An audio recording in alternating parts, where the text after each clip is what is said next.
The night lay quiet upon the stone streets, and the town had long since fallen into sleep. Only one window still held a light, a small workshop where a single candle burned, slow and steady.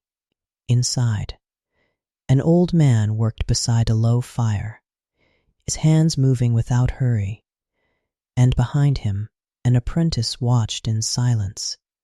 Then a knock came, soft, measured, as though it had been expected. The apprentice turned. The master did not.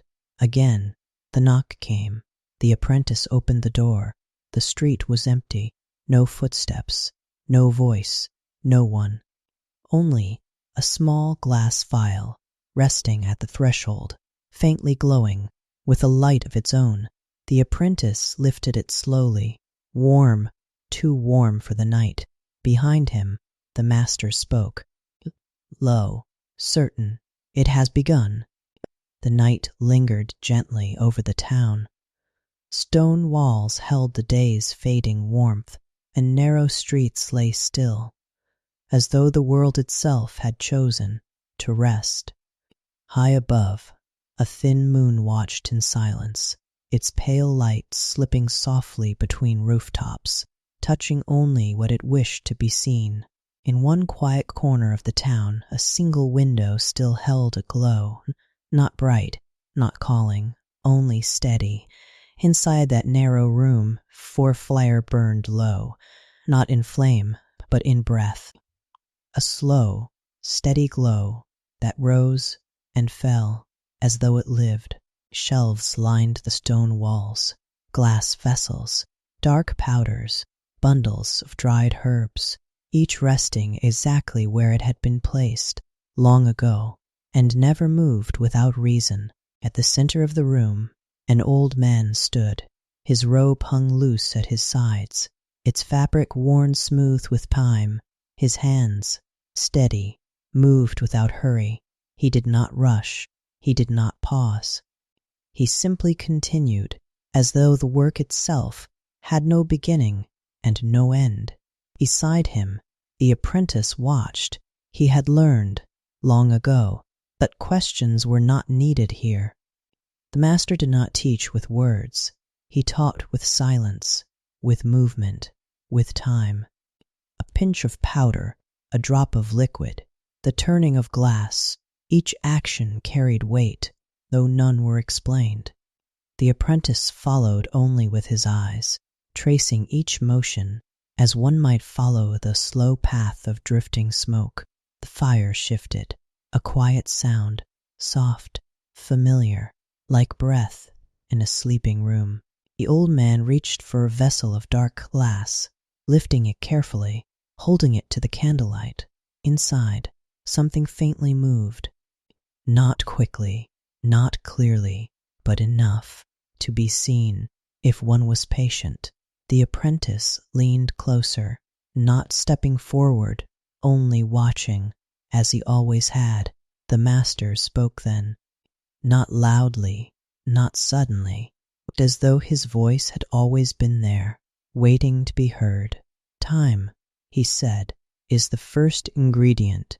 The apprentice lowered his gaze, listening, not for meaning, but for rhythm. The master returned the glass to the table, and the room settled once more into its quiet pattern. Outside, the wind passed gently along the stone walls, carrying nothing, disturbing nothing. Inside, the candle burned, the fire breathed, and the work went on, unseen, unhurried, as it always had. The door opened without sound, its wood worn smooth by years of quiet use, its hinges moving as though they remembered how to disturb nothing. The night air slipped gently inside, cool, still, carrying the faint scent of earth and stone. The apprentice stepped out into the street. Behind him, the door closed once more, and the small light of the workshop faded, until it became only another shadow among many. The town lay at rest. Windows were dark, shutters drawn.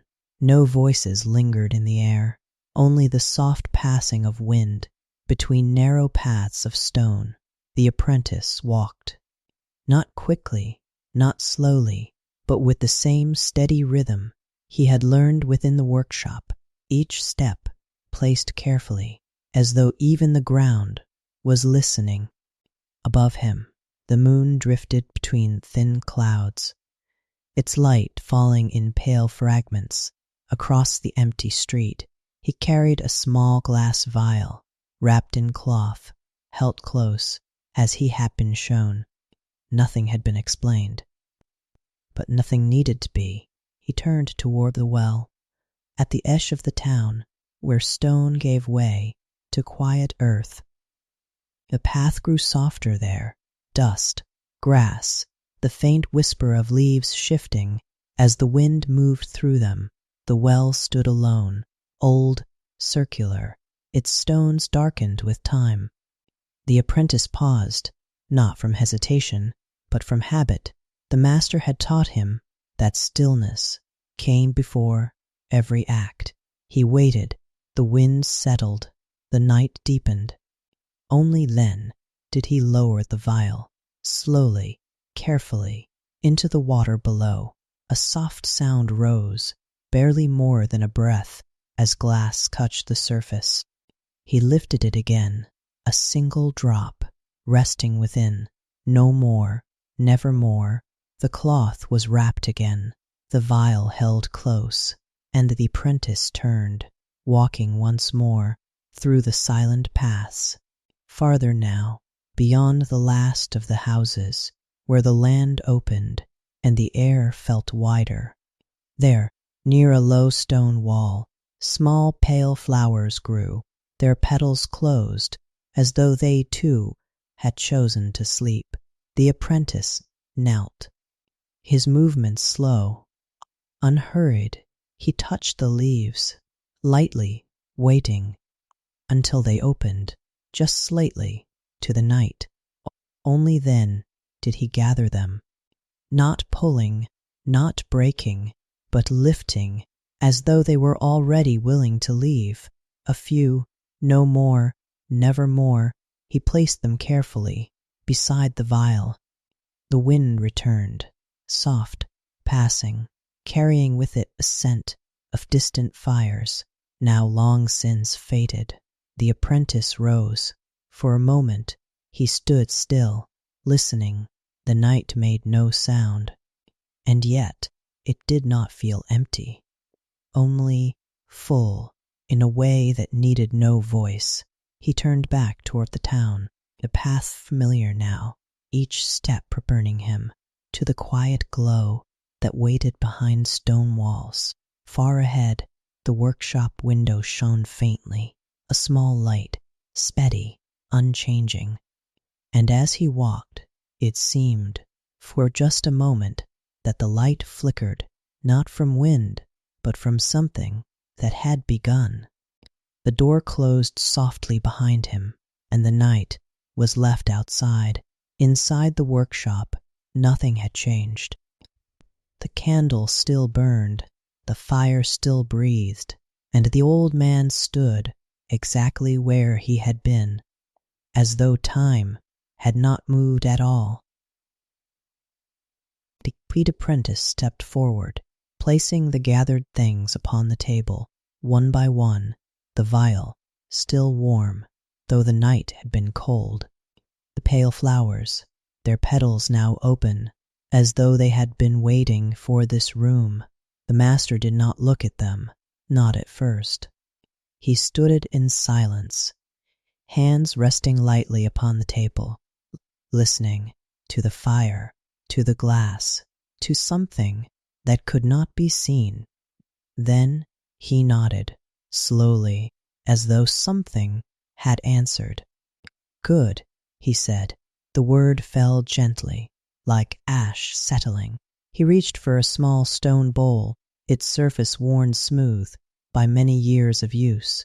The flowers were placed within it, carefully, without haste, and then crushed, not roughly, but with steady pressure, until their shape was gone, and only scent remained, soft, faintly sweet, lingering in the air.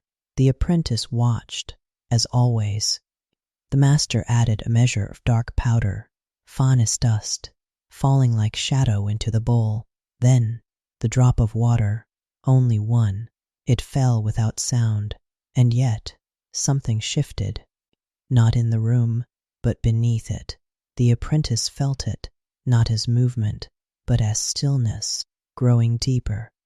The master stirred the mixture slowly, the pestle turning, once, twice, again, each motion the same, each motion exact.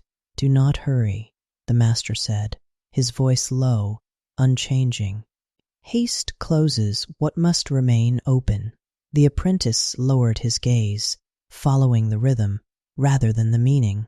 The mixture darkened, then softened, then began to change. A faint glow, barely seen, rested beneath the surface, like light remembering itself. The master reached for a glass vessel, tall, thin, its surface clear and without mark. He poured the mixture inside, slowly, every drop guided, every movement deliberate. The vessel was placed above the fire, not within it, but close enough to feel its breath. Time passed. Not counted, not measured, only felt. The liquid within the glass shifted, dark, then lighter, then neither. Something moved inside it, not rising, not falling, but turning, as though it followed a path that could not be seen. The apprentice leaned closer, careful not to touch, careful not to disturb. The glow grew stronger, soft, steady, alive. The room seemed to listen. The fire lowered, its breath slower now, matching the rhythm of the glass. The master watched without blinking, his hands still, his breath quiet. Then he spoke. "Every substance remembers," he said. The apprentice did not look away. "What it has been, the glow pulsed once, and what it may become." The light within the vessel deepened, not brighter, but fuller, like a thought, forming slowly. For a moment it seemed that the glass itself was breathing, expanding, settling, again. The master lifted a hand, and the movement alone was enough. The vessel stilled, the light held, unmoving, perfectly calm. He lowered his hand again, and the glow remained, quiet, waiting. The master stepped back, his work, for now, complete. "Watch," he said. The word was soft, but certain. The apprentice nodded, though no answer was needed. The candle flickered once, the fire breathed low, and within the glass, something unseen continued to change. Night had deepened, though no one had marked its passing. The candle had burned lower, the fire softer still, its glow no longer rising, only resting, like breath, close to sleep. The apprentice remained where he had been told, watching. The glass vessel stood above the coals, unmoving, yet not still. The light within it had not faded. It pulsed, slowly, gently, like something remembering how to exist. Time passed, not in moments, but in quiet. The room held itself, carefully, as though nothing wished to disturb what had begun. At last, the apprentice's eyes grew heavy, not from weariness, but from stillness, the kind that settles when nothing asks to be done. He lowered himself into the wooden chair near the wall. The glass remained in his sight, its glow soft, steady, enough to follow, even as thought faded. The fire breathed once, twice, in the room, fritted. When he opened his eyes, silence had changed, not broken, not disturbed, only different. The candle had shortened, its flame small, leaning slightly, as though time had moved. while he had not. The fire had fallen low, only embers now, holding a dim, steady heat. The glass vessel still stood, exactly where it had been, the light within it, calmer now, deeper, no longer shifting, only present. The apprentice rose slowly. The wooden floor gave a faint sound beneath him, soft, uncertain, as though unused to movement.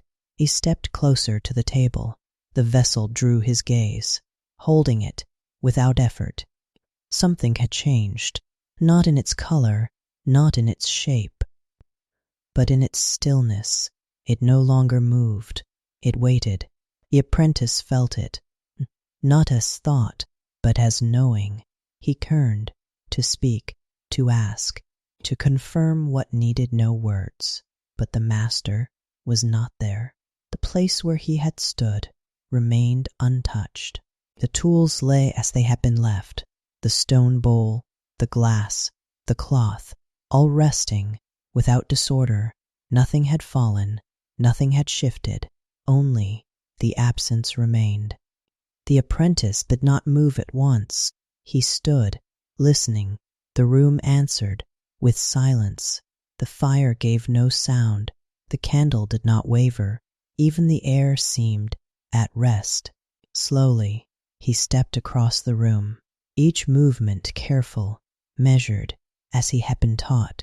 He opened the door that led to the narrow chamber beyond, empty, the small bed untouched, the folded cloth undisturbed, as though no one had been there for many nights. He returned. The workshop held him again, quiet, unchanging, and yet not the same. The apprentice looked once more to the glass vessel. The glow within it seemed deeper now, not brighter, but aware. He reached toward the table, and there, where his hand had not been before, lay a small piece of parchment. He stopped, not from fear, but from attention. It had not been there. He would have seen it. He always saw. Slowly, he lifted it. The paper was warm, as though it had not long been placed. Upon it, a single line had been written. No flourish, no mark of haste, only steady hand. Do not stop.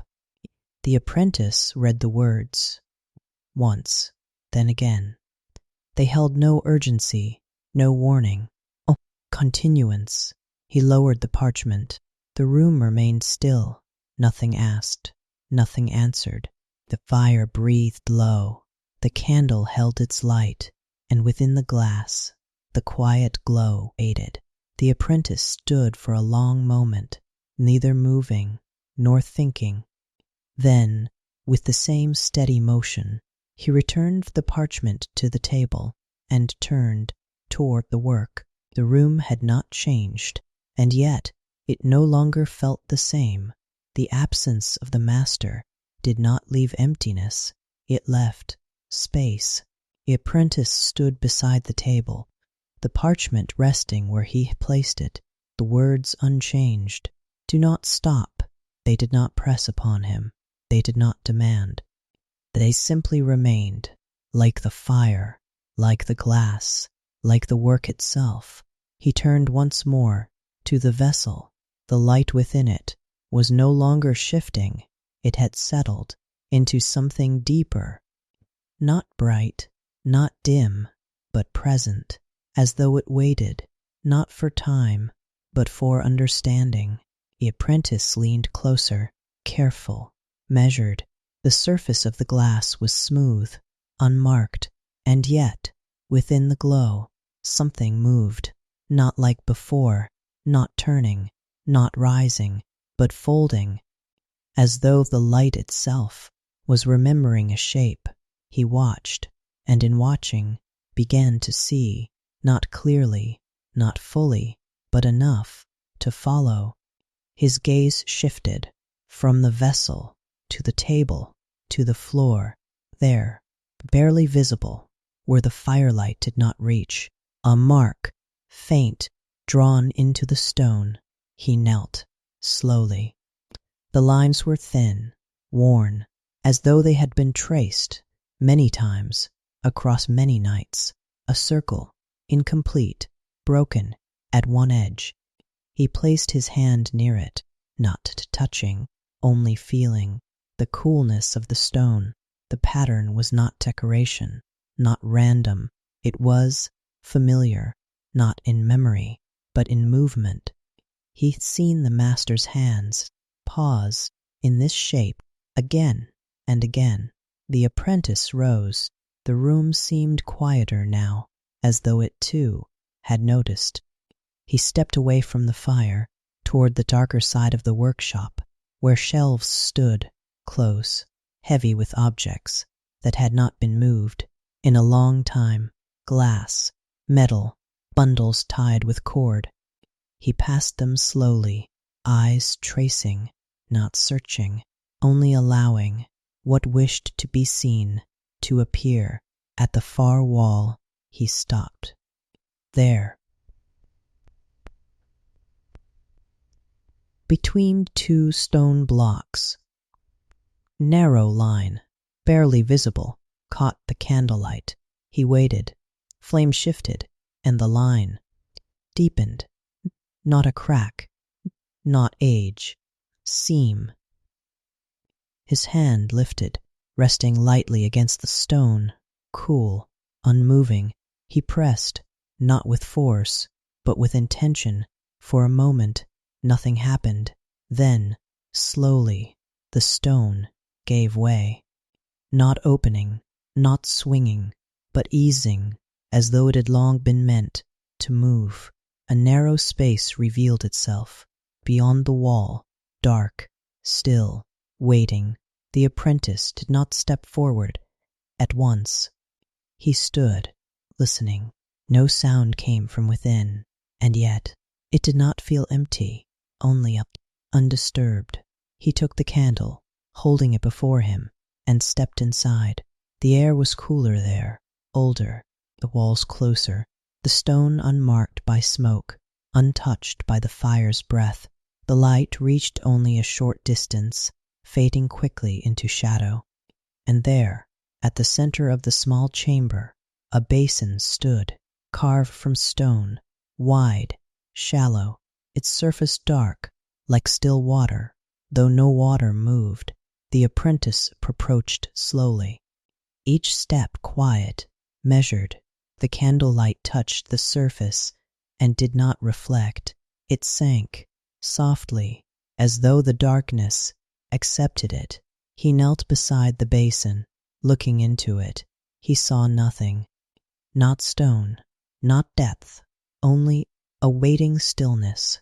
The same stillness he had felt in the glass, the same that had filled the room when the master worked. His breath slowed.